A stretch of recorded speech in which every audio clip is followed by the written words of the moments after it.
morning, kids. What time is it?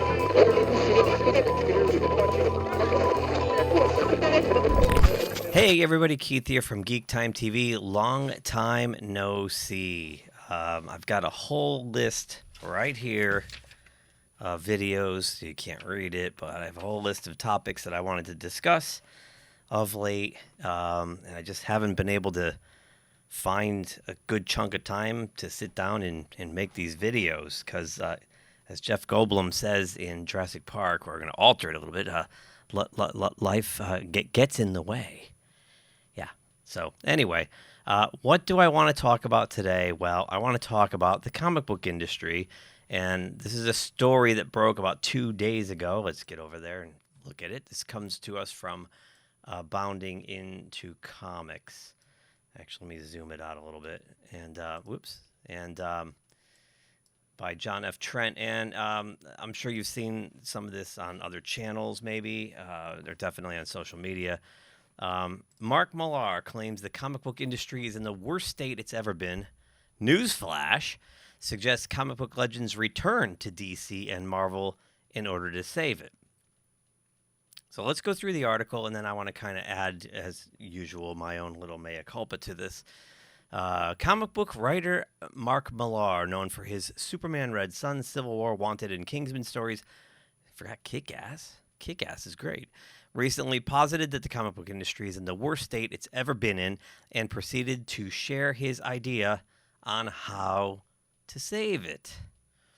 During an appearance on the Thinking Critical channel, Millar confirmed his previously announced return to DC for a Superman story.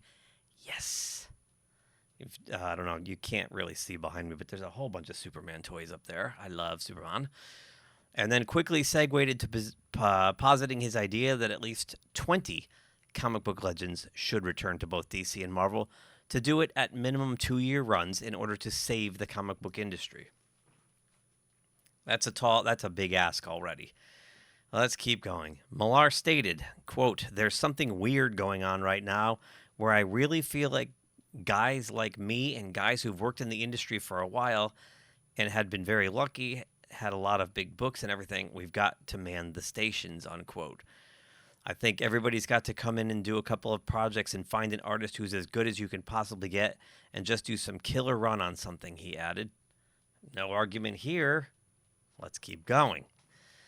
As for why he believes these comic book legends should return, he explained it's because the industry is in the worst state it's ever been in. Now, I got to tell you something. It is. You guys know Edson does most of the comic book videos on this channel. Edson and I, going back, what year are we in? 23, so go back a good 12, 13 years. We would meet at lunch break on a Wednesday at the comic shop. They'd open at noon. We'd get there at like 11:45, and we'd run in and get our comics and talk for 15, 20 minutes before we went back to our jobs. I haven't been to the comic shop in 9 weeks now, 8, 9 weeks. I don't care. The books are awful. They're just god awful. There's only a couple that I look forward to. I mean, I used to race home and grab Batman. I couldn't wait to read it. Or even Amazing Spider-Man, and now they're like at the bottom of my read pile because they're just not good. Let's keep going. He said, quote, "The retailers, they're struggling out there. They're dying." Yeah, sorry, Dan at my local store, because I haven't been there so long. "All my friends and retailers are saying it's never been, they never know it as hard as this." It's true. And my local guy has been telling me that his sales are way down, like upward of 30, 35%. Millar then further elaborated on his idea to bring comic book legends back. Quote, and I was like, okay, let's get Olivia Coipel, I don't know, I can't say it, I'm sorry, and Pepe Larraz or whatever we can do, and go get a Captain America and Wolverine run or something. Everybody's got to come back and come back in 2 runs, and if, I think he meant do 2 runs, and if 20 big name writers and 20 big name artists do that, you've got an amazing couple years of comic books. We need to get something like that going again. We want to see some excitement at Marvel and DC again, I think, he asserted. Reacting to Millar's proposition, U.L. Carter, the proprietor of Fantastic Comics in Berkeley, California, suggested that neither Mark Millar nor Todd McFarlane write Spider-Man, explaining, quote, because that's the book it needs to be. Of course, everybody knows that. Yes. Millar went on to share his view that Marvel and DC need to do well in order to drive creator-owned success. Quote, in reality, in the last 10 years, there hasn't been any real big blow-up success in the creator-owned world. Saga was probably the last one that went crazy. Things have done, they've done nicely, but Saga was the last time there was a phenomenon. I think Walking Dead prior to that, so, there's been a few. But the real successes come from the industry, and I'm not talking about as individuals, as creators. It comes from the industry when Marvel and DC are doing well, particularly Marvel. And again, people hate to hear this because you're making money for the man. You're showing it up a corporation. But the honest truth is that creator-owned growth comes from Marvel and DC doing well. Well, that's because Marvel and DC are the big two. They're the most common comic book companies. Even normies know who they are. And if their books are really good, they might be inclined to start looking farther down the shelf at some of the independent books and smaller publishers.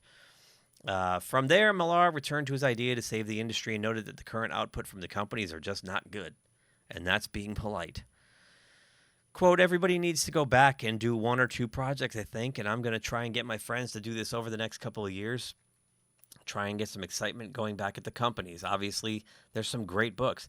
There's 2 or 3 good books, I think, at DC right now, but you need 20 good books. There needs to be 20 great books, he said. Agreed.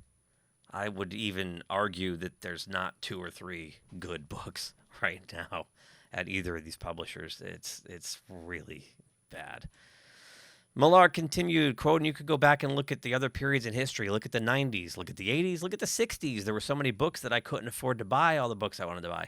And nobody's in that position anymore. In that position anymore. Everybody's like, yeah, there's only 2 things worth checking out. True. Quote, I want to see people in that position again where they're holding $20 in their hands, but they need $60 for the number of good comics that came out that week, he detailed. Millar is not the only one to suggest the comic book industry is struggling. Rod Lambertini, the owner of Rodman Comics in Ankeny, Iowa, revealed that in a blog post in Bleeding Cool that his new comic book sales are declining. He stated, new comic sales here in the comic store are increasingly slowing down. The recent death of Ms. Marvel and Amazing Spider-Man was not a big deal at the store because nobody cares about Ms. Marvel. How many times have we had to say this over the last 3 or 4 years as they tried to ram this character down your throat and tell you need to love her and tell her that she's going to be the new face of Marvel? Nobody cares. That was the most unemotional, pathetic piece of garbage I've ever read. It was really bad. I felt nothing. And I'm tired of being bilked out of $6.99 for these big event issues that suck and they're not events at all. With all this forced emotional Peter's holding her at the end and crying and whatnot. And I'm like, why? Why? This is a character nobody cares about. It's a character nobody hardly knows. So don't at me. The latest issues of Iron Man and Hulk are low sellers. The characters have fans, but few are interested in their latest adventures because the books are trash. DC Studios CEO James Gunn also informed Michael Rosenbaum earlier this year, I started out, I wanted to write comic books when I was younger.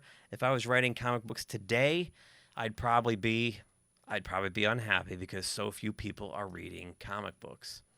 And part of that too, so you've got these superhero blockbusters, and I've said this many a time, and you're sending the actors to these Comic-Cons, but they don't create any symmetry with the artists and writers that are right over in Artist Alley at the other end of the building. Now, instead, they get up there and talk about themselves because that's what Hollywood people do. And instead of creating a symmetry where they say, hey, Chris Evans, you love Captain America. Well, this character wouldn't exist and I wouldn't be here if it weren't for the guys down at the end. Go see Ed Brubaker. Go see Mike Zeck. Those are the guys that made this character great and allowed these movies to happen. But no, why would they do that? Why would Marvel promote itself? Why would Marvel promote its print industry? Why would Disney even think of that? Why would Warner Brothers even think of that when they're promoting their movies and comics? They don't cross promote, and that's the most insane thing I've ever seen. And as a comic book fan first, it pisses me off. Let's continue. As far as other ideas to try and rejuvenate interest in DC and Marvel, Jim Lee believes James Gunn can do that. Jim Lee's been wrong about a lot of things, and I think he's wrong again. He explained to The Hollywood Reporter it's amazing to have partners in Peter and James, particularly James.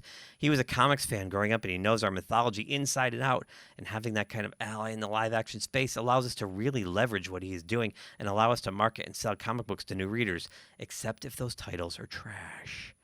If they're so obscure, like the ones that James Gunn has picked, nobody cares. I'm not interested in anything he's revealed for his plan. These are people who are interested in his movies, his TV shows, that they want to take a deep dive into these characters. He directs them to the comic books. Well, again, I just said this. In an ideal world, he would. But he hasn't yet. So we'll see. What do you make of Millar's idea for saving the comic book industry? Well, there's a lot of factors here. One, they're not paying anymore. They just don't pay. So you're not going to get top talent if you're paying them, for lack of a better term, slave wages. A lot of these guys like Chuck Dixon and others have gone on and they're doing their own thing. Ethan Van Sciver, and they're very happy and they're making a great money. And then there's the older guard.